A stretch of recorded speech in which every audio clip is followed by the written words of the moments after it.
I'm here with Danny Brook Yes. from Borderline Delusion. Borderline band. Band. Welcome. Yeah. Thank you. And you reached out to the Collegian about a project your band is working on. Yes. Tell me about that.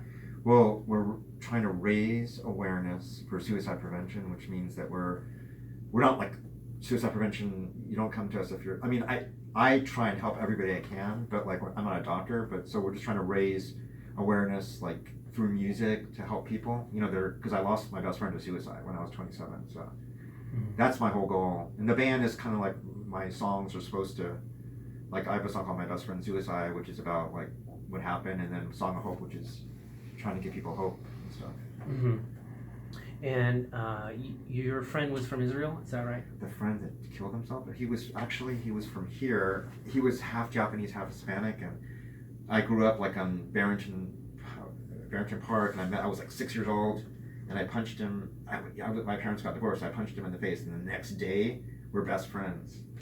Really? So, and then when I was 27, he was really bipolar, and I tried to get him to go to a doctor, and then he wouldn't take any medications, and he started drinking. He had a bad childhood. So then one day, he told me he was going to kill himself. He had a belt, and he said to me every year, "I'm going to kill myself." And pretty soon, everybody's like, "He's lying. He doesn't do it." And then about a year before he did it, I came to his room. And he goes, "That's the belt I'm going to use." And I'm like, "Oh, it's another one of these things, you know." That was a year after you'd first spoken about it. Yeah, but we spoke about suicide my whole life. He spoke to me, and I just didn't believe. Honestly, like I loved him. I was like, "There's no way he's going to do it," you know. Yeah. And then I'll just say, so I saw him. I had gotten sober from AA, and I walked out of an AA meeting across the street. And I said, "Jason, how are you doing?" And he was a waiter, and he looked at me, and he turned around and walked away. And I said, "I thought we were best friends." He goes, "You're not even my friend." And then the night before school started, he called me, he goes, "Danny, let's go drink." And I said, "I don't drink anymore." And the next thing I know, in April, my mom said somebody died, and that's when I found out that he killed himself. He hung himself. And how has your experience since with suicide, like awareness, prevention, how's that changed?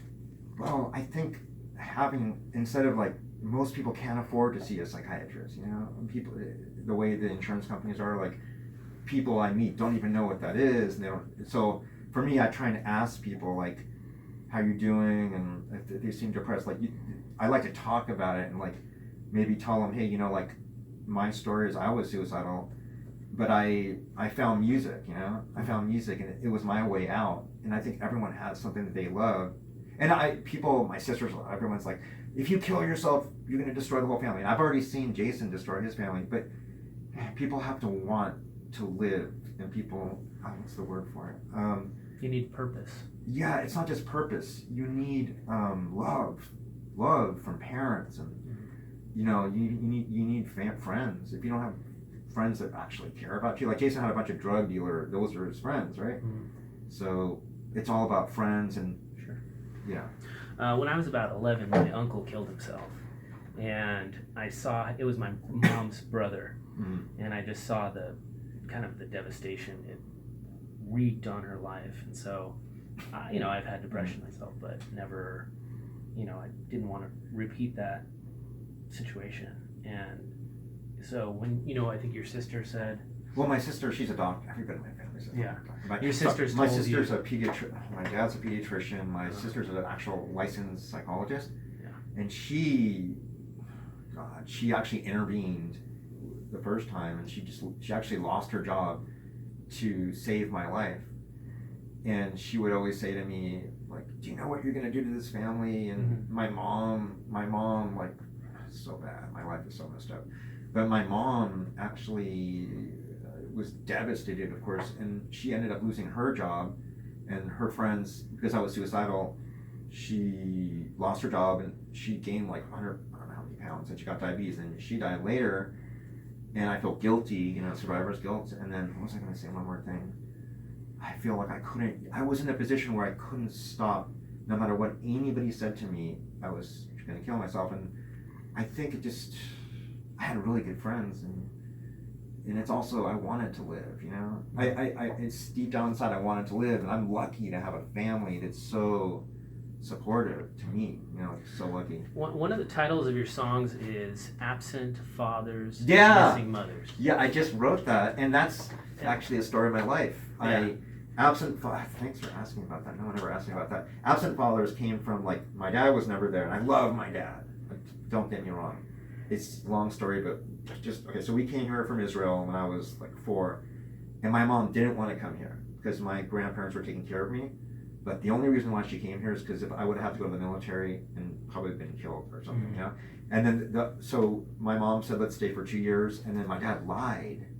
We came here, and as soon as he, you know, money, like doctors, they just, some of them, everybody wants money, right? Mm-hmm. So he's like, I'm staying here, and then he got a job in DC, and then he stopped paying rent, and he said, you have to bring the kids. You have to bring the kids. And my mom was like, you promised me to go to Israel.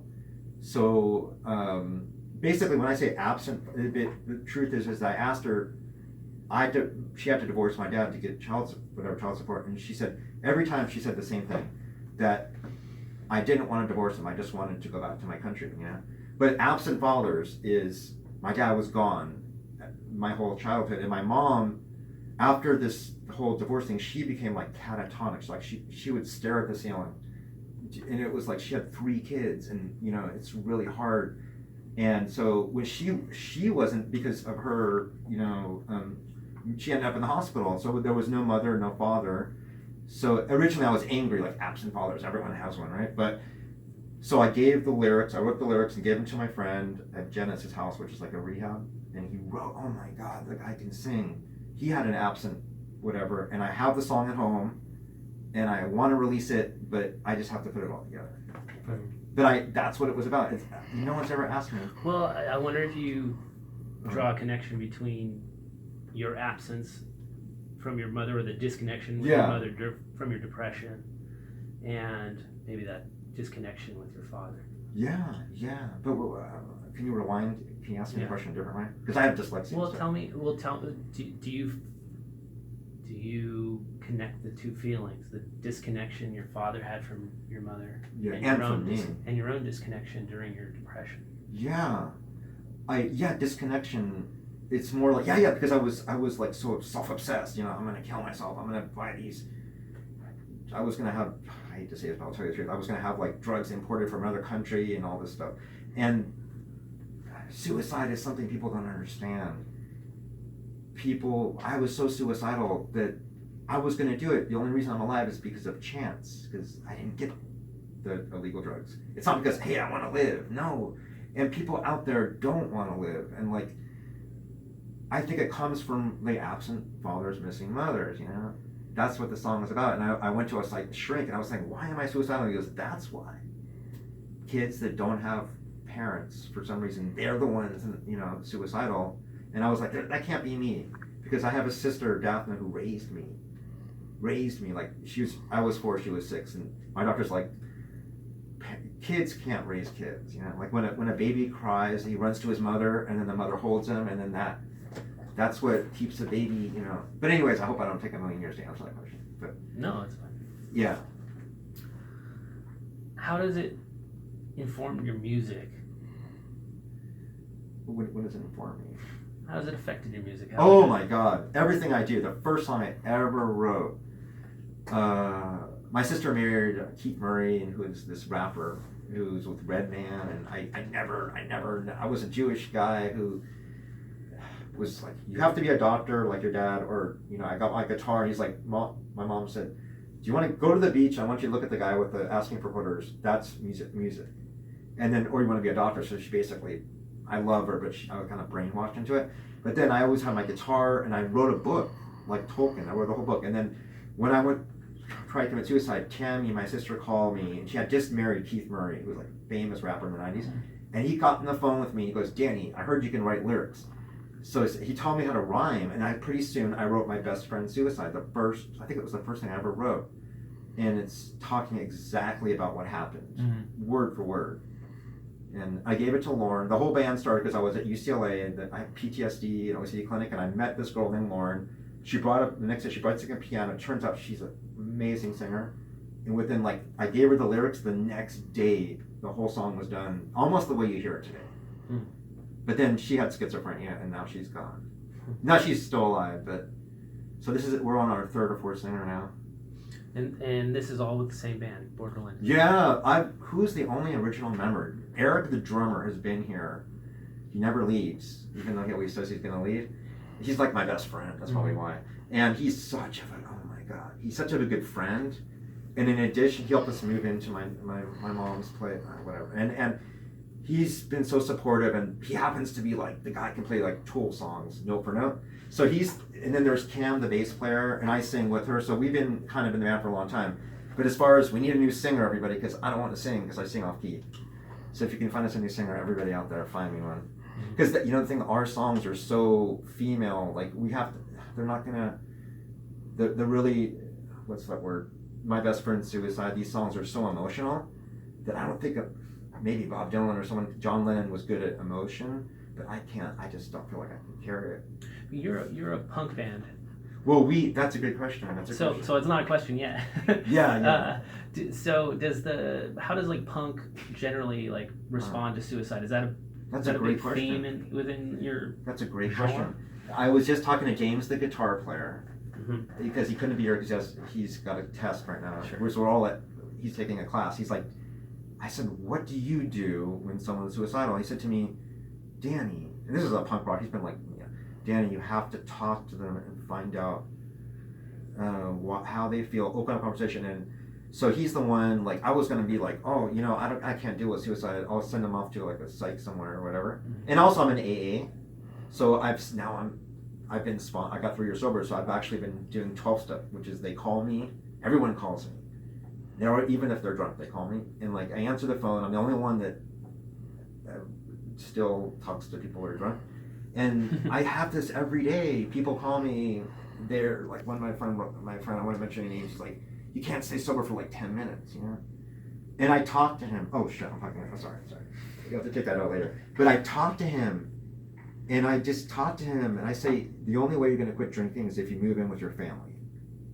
And he's living in a hotel. He's really rich and stuff. He lives in hotels, and I'm like, you can't do it by yourself. So you know how I met Robert? Is I went to a meeting, and he just walked out of a psych ward, and he actually hung himself. And he would have died, except the person at the hotel opened the door, and he's alive now. So it's like, and my sponsor's like, Danny, you have to go talk to that guy. And I'm like, no way, I'm talking to him. I can't deal with suicide anymore. Mm-hmm. But I talked to him, and now I'm his best friend. He calls me like every day. Sometimes he's sober. So connection gets you away from that place where you want to abuse yourself. Yeah, it does. It does. It's hard to explain. I hated myself because I didn't have a dad. And all the little kids, you go to the park, they're all playing baseball with their dads, and I didn't have anybody, so I started hating myself. And then connection. Jason, my best friend who committed suicide, he taught me how to read.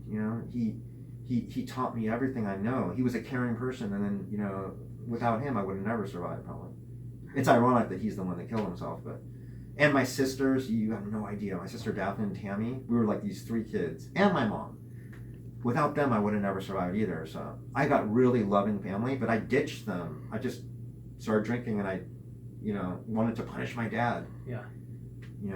Because I did say one thing. So I went to one shrink, and he's like, "You want to kill yourself because you want to punish your dad." And I was like, "Why would you say that?" Because it's true.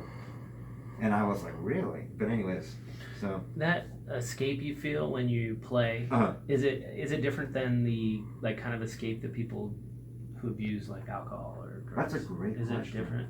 That's a really good question. It's a different feeling for you. Well, for me, playing is the opposite of depression. When I'm playing with my band, playing guitar, I'm in a different world because all of a sudden the music and the words connect me. It's so hard to explain. It's a spiritual thing, and I can reach out to people like this. I was at UCLA when I started writing the songs, and this girl, she just walked out of the psych clinic. She was a teenager, and she ran up to me. "Are you in this Borderline Delusion band?" I said, "Yeah." And she goes, "You saved my life. I was committing suicide in like Song of Hope or whatever, Saved My Life." I'm like, "Oh my God, you gotta be kidding me, right?" There's no way. And like she's like, she has my flyer, and she said, "Can you sign it?" And you know what? Of everything in my life, that was probably the happiest moment I ever had. I saved someone's life. That's just one person is all. I just want to save one person. So, punk's political. Yeah. And what are we not doing as a society or in our That's a politics great question. to address suicide? Because we have a big national problem with it, right? There should be. That's a really good question. It's hard to answer, but like starting at schools. Now I know everyone's trying to talk to these kids, are you suicidal or whatever, but I think kids in troubled neighborhoods, especially I think that disadvantaged kids and people. If you look at the stats in Los Angeles, people are jumping off trains, but I see a lot of them don't have like families, and I think God, what would we do to reach those kids? I don't know, but I think it starts off with talking about it with kids, and instead of like teaching them like 1 + 1, which is cool, teach them that life is beautiful and go to the kid and say, what do you like to do? Instead of like a lot of people drop out of school because they don't know how to read. They end up doing drugs and then they're dead somewhere, you know? So it's like going back to the kids before they get brain whatever. I think childhood is the only innocence, and then as soon as you become an adult, the whole world is messed up because it just is, you know? And like stop. I think one thing is, I don't want to get into politics, but punk rock, it's about, I don't want to get to the whole get into political. So you want to get political? It's like this. I was born in Israel, right? And I saw the people getting killed. My dad was one of them. He's a doctor, but 1970, I remember he went to this military thing and he comes back with like almost no eye. And I was like scared out of my mind. And so people, it's not about, everyone is one, we're all one. But whether you're Muslim, Jewish, I think that the Palestinian thing, right? It's not okay, here's the thing about the Palestinian thing. It's like if you go there, the terrorists come in there and they hide in these places amongst the, whoever's there. And then pretty soon they're shooting missiles into Israel and doing stuff. And what are the Israelis going to do, And like, it sucks to be a Palestinian and it sucks to be the Jew.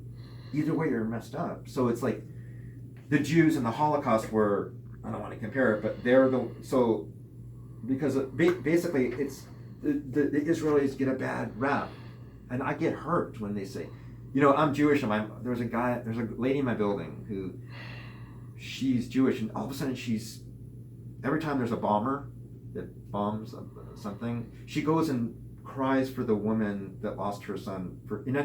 I didn't understand it. And I was devastated. But now I'm older, and I'm thinking about the other side, and I think that we're all humans, and it doesn't matter, Jewish, whatever, Muslim, Christian, it's all the same. And we all get brainwashed, like you said about the punk ethics, or like this whole adult thing, like kids are born Muslim, they don't have a choice, or you're Jewish, you don't have a choice, that's you, right? And then you're taught to hate. I think a lot of people, like in our society, like, how do I say this? Like, the slavery in the United States, right? It's not like, it sucks that a lot of people who've been in my band have been African American, Hispanic, they're usually in the band because I love them, And I think that I see a lot of them tell me, Danny, you can walk into a 7-Eleven and you can use the bathroom. They don't think you're stealing anything. And one of my friends, she's Hispanic, and she goes, I can't even do that. And same with, and the Jews, man, if I tell someone I'm Jewish, they want to kill me too. So it's like everybody's like, we're all one, but we've all been, so punk is about like breaking the barriers. Mm-hmm. And like Dead Kennedys, or, all these bands like Rage Against the Machine. There's a collective trauma. Yeah. All right.